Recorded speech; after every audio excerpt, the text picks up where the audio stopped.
ಮಗಳ ಮದುವೆ ಬಗ್ಗೆ ಹೆತ್ತವರಿಗೆ ಬೆಟ್ಟದಷ್ಟು ಆಸೆ. ಕೊನೆಗೂ ಅವರು ಅಂದುಕೊಂಡಿದ್ದ ದಿನ ಕೂಡಿ ಬಂದಿತ್ತು. ಮಗಳಿಗೆ ಕಂಕಣ ಭಾಗ್ಯ ಕೂಡಿತ್ತು, ಮಂಟಪ ಸಜ್ಜಾಗಿತ್ತು. ಆದರೆ ತಾಳಿ ಕಟ್ಟುವ ಶುಭ ವೇಳೆ ವಧು ಮದುವೆ ಬೇಡ ಅಂತ ಹೇಳಿದ್ದಾಳೆ. ಆ ಒಂದು ಫೋನ್ ಕಾಲ್ನಿಂದ ಮದುವೆ ಮುರಿದು ಬಿದ್ದು ಹೋಗಿದೆ.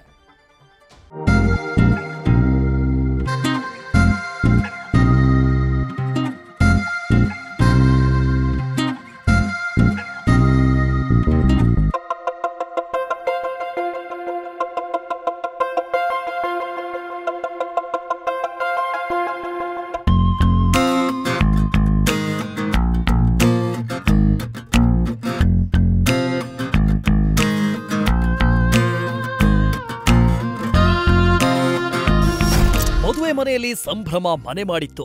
ಬಂಧು ಬಳಗದವರೆಲ್ಲರೂ ನೆರೆದಿದ್ರು. ಶಾಸ್ತ್ರಗಳು ಸುಸೂತ್ರವಾಗಿ ನಡೀತಾ ಇತ್ತು. ವಧುವರ ಇಬ್ಬರು ಹಸೆಮಣೆ ಏರಿದ್ರು. ಇನ್ನೇನು ವರ ವಧುವಿಗೆ 3 ಗಂಟು ಹಾಕ್ಬೇಕಾಗಿತ್ತು. ಈ ವೇಳೆ ಏಕಾಏಕಿ ವಧು ಮದುವೆ ಬೇಡ ಅಂದಿದ್ದಾಳೆ.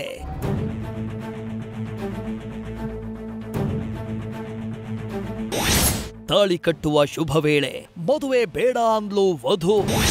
ಅದೊಂದು ಫೋನ್ ಕಾಲ್ನಿಂದ ಮುರಿದು ಬಿತ್ತು ಮದುವೆ.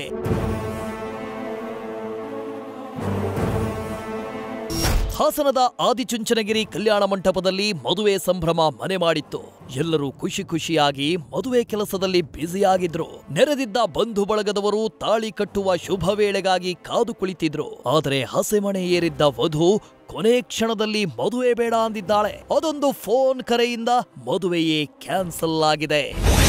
ಹಾಸನದ ಭುವನಹಳ್ಳಿ ಗ್ರಾಮದ ಪಲ್ಲವಿ ಹಾಗೂ ಆಲೂರು ತಾಲೂಕಿನ ವೇಣುಗೋಪಾಲ ಜಿ ಜೊತೆ ಮದುವೆ ನಿಶ್ಚಯವಾಗಿತ್ತು. ಮುಹೂರ್ತದ ವೇಳೆ ವಧುವಿಗೆ ಒಂದು ಫೋನ್ ಕಾಲ್ ಬಂತು. ಫೋನ್ನಲ್ಲಿ ಮಾತನಾಡಿದ್ದ ವಧು ಬಳಿಕ ಹಸೆಮಣೆ ಏರಿದ್ದಾಳೆ. ಇನ್ನೇನು ವರ ವಧುವಿಗೆ ತಾಳಿ ಕಟ್ಟಬೇಕು ಅನ್ನೋ ವೇಳೆ ಮದುವೆ ಬೇಡ ಅಂದಿದ್ದಾಳೆ. ನನಗೆ ಈ ಮದುವೆ ಬೇಡವೇ ಬೇಡ ಅಂತ ಹಠ ಹಿಡಿದು ವಧು ರೂಮ್ಗೆ ಹೋಗಿ ಬಾಗಿಲು ಹಾಕೊಂಡಿದ್ದಾಳೆ.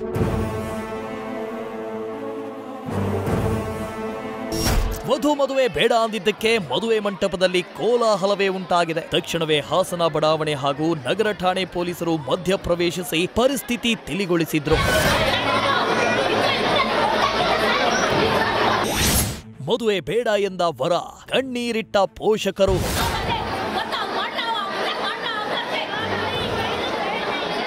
ವಧು ಮದುವೆ ಬೇಡ ಎಂದು ಹಠ ಮಾಡಿದ್ದಕ್ಕೆ ವರ ಕೂಡ ನನಗೂ ಈ ಮದುವೆ ಬೇಡ ಅಂತ ಹೇಳಿದ್ದಾನೆ. ಅತ್ತ ಮಗಳ ಈ ಕೊನೆ ಕ್ಷಣದ ನಿರ್ಧಾರಕ್ಕೆ ಪೋಷಕರು ಕೂಡ ಶಾಕ್ ಆಗಿದ್ದು ಮಗಳು ಮದುವೆ ಬೇಡ ಅಂದಿದ್ದಕ್ಕೆ ಕಣ್ಣೀರಿಟ್ಟಿದ್ದಾರೆ. ಸ್ವಲ್ಪ ನಾನು ಪಕ್ಕದಲ್ಲಿದ್ದರಿಗೆ ಹೇಳಿದೆ, ಯಾಕೆ ಎಡವಟ್ಟತ್ತೆ ನೋಡು ಅಂತ. ಹಾಗಂತ 3 ಸೆಕೆಂಡ್ ಕೊತ್ತಾಳೆ ಅನ್ಸಿದ್ರು. ಏನಂತ ಬೇಡ ಅಂತ ಮಕ್ಕಳ ಅಂತ. ಆಮೇಲೆ ಹುಡುಗ ಕೇಳದ್ನ ಹುಡುಗ ನೀಟಾಗಿ ಕೇಳಿದೆ. ಅವನು ಪಾಪ ಕಣ್ಣೀರು ಹಾಕ್ಬಿಟ್ಟ. ಕೇಳಿ ಆಮೇಲೆ ಬಿಲ್ಕುಲ್ ಬೇಡ ಅಂತ ಹುಡುಗಿ ಇದು ಮಾಡಿದ್ರು. ಆಮೇಲೆ ಇನ್ನು ಶುರು ಆಗ್ತದೆ. ಯಾಕೆ ಬೇಡ ಅಂತ? ಹುಡುಗಿ ಏನೋ ಬೇರೆ ಲವ್ ಅಂತ. ಹೀಗಾಗಿ ಮತ್ತೆ ಹೇಳ್ಬೋದು. ಈಗ ಅವ್ರ ಅಪ್ಪ ಒಂದು ಜೀವ ಬೆಚ್ಚಿಗೆ ಸುಟ್ಟು ಹಾಕಿದ್ದು.